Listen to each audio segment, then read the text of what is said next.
Bene, Agataus, ben trovati carissimi amiche e amici. Oggi riprendiamo la lezione attinente a quel periodo storico che abbraccia il Regno di Sardegna, in cui la presenza dei Savoia la faceva da padrone. E rimarchiamo come nel 1789 in Francia era scoppiata la rivoluzione francese e sembrava che queste idee non toccassero l'isola di Sardegna, ma così non era stato, poiché poco tempo dopo anche i sardi diranno la loro. Nel 1792, quando era scoppiata la guerra tra francesi e savoiardi, i giacobini di Corsica avevano pensato di invadere la Sardegna, ma non avevano fatto i conti con l'aristocrazia sarda, la quale aveva convocato autonomamente dopo 90 anni gli stamenti, in modo tale da radunare le milizie sarde per difendere Salerno. Questa azione aveva rimosso, potremmo dire, le coscienze nazionaliste senza prendere in considerazione il viceré. Infatti, nel gennaio del 1793, una flotta francese, in seguito alla presa dell'isola di San Pietro e di Sant'Antioco, si era presentata nel Golfo di Cagliari, bombardando la città e facendo sbarcare una truppa di soldati nella spiaggia di Quarto Sant'Elena. Ma i sardi li avevano cacciati in malo modo, nonostante la milizia sarda non fosse organizzata adeguatamente. Potremmo dire in lingua sarda che ci torrao su fu muncarica sa su ciocco del Napoleone Bonaparte Vuru, quindi per me veniva respinto anche Napoleone quando aveva tentato di attaccare la Maddalena entrando dalla Corsica. Infatti i sardi, attraverso le loro azioni, eh, diciamo organizzate, anche se improvvisate, avevano cacciato via Napoleone Bonaparte dalla parte nord della Sardegna, ovvero alla Maddalena, come detto poc'anzi. Il valore dei sardi era, diciamo che il valore dei sardi si era sparso in tutta Europa e in particolare a Torino, quando per i piemontesi le cose non si stavano mettendo tanto bene contro i francesi.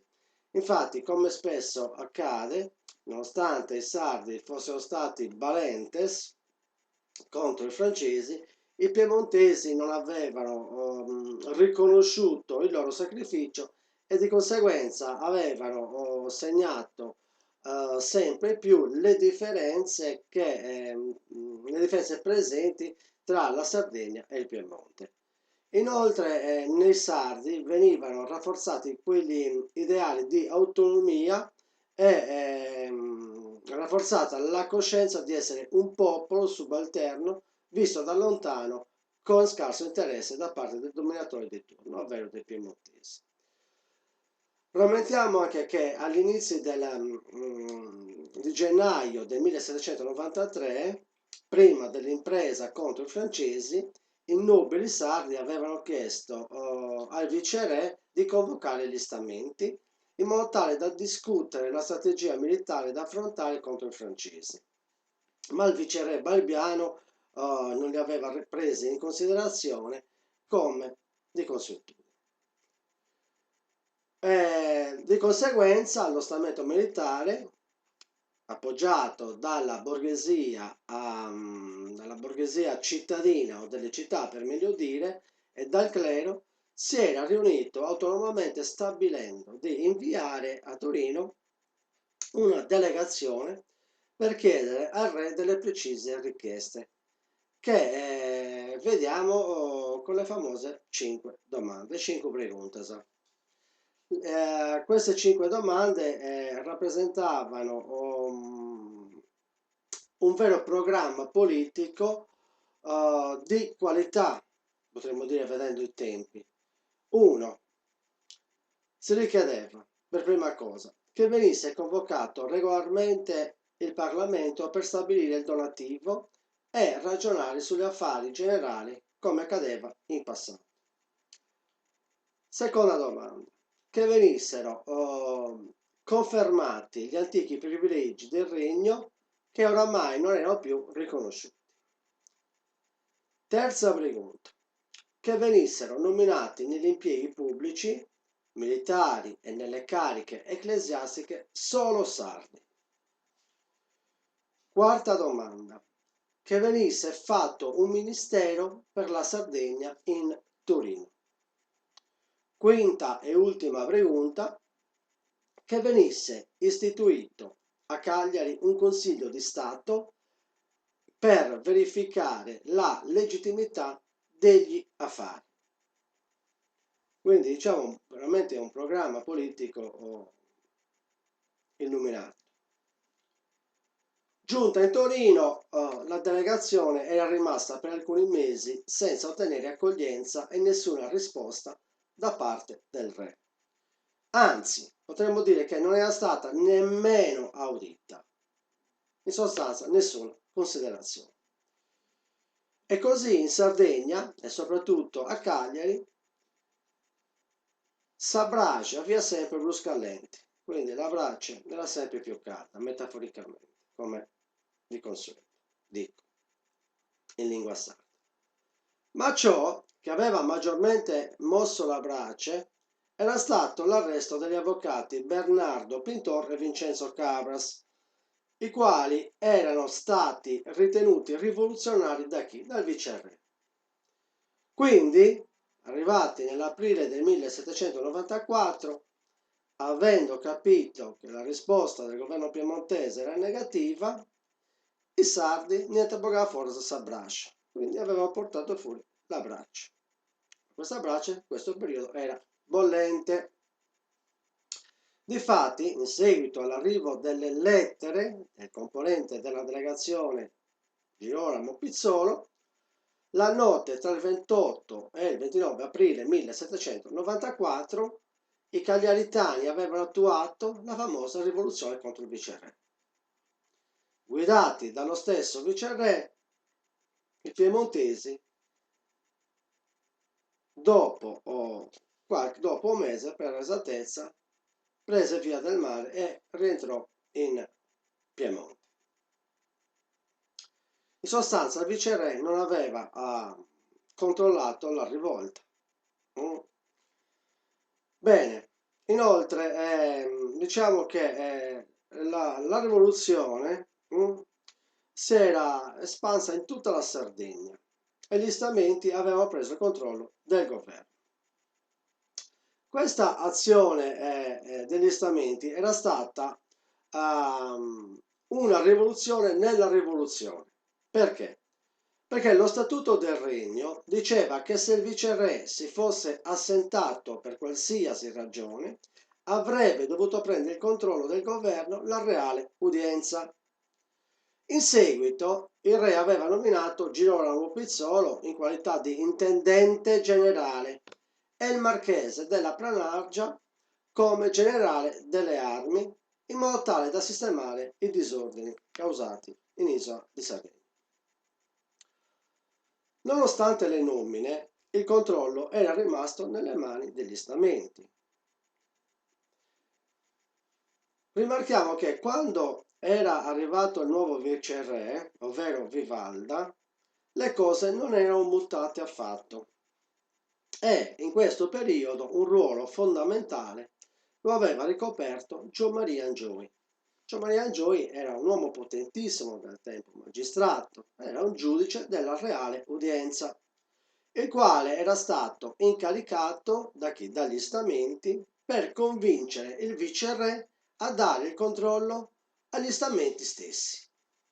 Quindi un uomo potente, possiamo dire anche un grande tessitore politicamente parlando. Il reale aveva approvato e consegnato il potere agli stamenti, ma il popolo era molto esagitato ed era incontrollabile. Non per nulla, nel luglio del 1795 in Cagliari venivano ammazzati il Pizzolo e il Planarcia. La situazione era molto critica, al punto che tra gli stamenti stessi e il re non si poteva più dialogare. Per queste ragioni, tra i rappresentanti degli stamenti si era cercato di tirar fuori su qualcosa di positivo. Inoltre, a Sassari i feudatari erano preoccupati e avevano pensato di dividere il capo di sopra, cavo desuso, con quello di sotto, un cavo e bascio. Successivamente gli stamenti avevano considerato di andare d'accordo col re e di eliminare il sistema feudale. Nel sassarese ormai le sommosse stavano andando in sfavore dei feudatari, quindi contro i feudatari, e il viceré aveva convocato i rappresentanti dei villaggi, quindi delle ville, in modo tale da capire le dispute con i feudatari. Per di più, a Cagliari i baroni non pagavano più i tributi, quindi il malcontento si era sparso in tutta l'isola.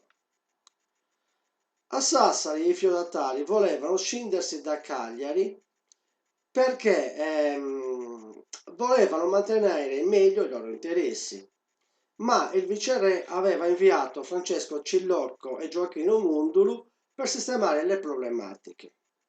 E qua sta un po' la sorpresa, perché invece di porvi rimedio, i due commissari avevano riscaldato maggiormente la braccia dei messaius, quindi agricoltori, e le rivolte contro i feudatari si erano sparse verso Tiesi, dove avevano bruciato la casa del marchese e altri luoghi. Quindi sono dei gesti che la storia tende a rimarcare in modo tale che ci faccia conoscere, che noi possiamo capire meglio il contesto storico, avendo una concezione olistica della realtà. Ma era Sassari, era a Sassari, sì, che i rivoluzionari avevano fatto tanto baccano in quanto avevano cacciato i feudatari e imprigionato addirittura l'arcivescovo e il governatore.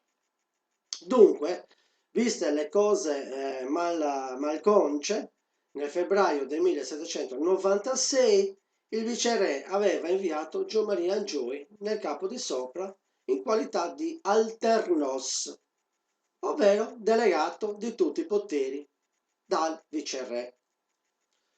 In Sassari Angioy aveva lavorato tanto per mettere fine al sistema feudale, ma la pace di Cherasco, in cui Napoleone aveva obbligato gli austro-piemontesi all'armistizio, quando sembrava che nascesse la Repubblica Piemontese, aveva spinto l'Alternos appunto ad avere delle grandi idee. Il popolo lo aveva ricevuto con grandi onori, ma i moderati iniziavano a porsi dei problemi. Non per nulla, quando l'Alternos si stava dirigendo verso Macomer, aveva ricevuto le prime lamentele ed era stato lasciato solo dal comitato. Potremmo dire che la discesa a Cagliari si era rallentata e a Oristano addirittura fermata. Inoltre, il 9 giugno del 1796 il Bonese veniva bandito. In questo modo i moderati, condotti dai Fisio Pindor, avevano iniziato a guerreggiare l'Alternos e di conseguenza Jean-Marie Angioy era scappato a Parigi, città in cui moriva nel 1800. Potremmo dire che, tornando ai rivoluzionari, gli amici di Giommaria erano stati condannati da coloro i quali in passato erano gli stessi loro compagni, ovvero i moderati pentiti. A questo punto, in conclusione, potremmo dire che il movimento agioiano si era concluso nel 1800 in Logudoro. A questo punto chiudo questa parte della lezione e vi invito alla prossima e non dimentichiamoci mai di tutelare, valorizzare e promuovere la lingua e la storia sociale di Sardegna in ogni suo aspetto.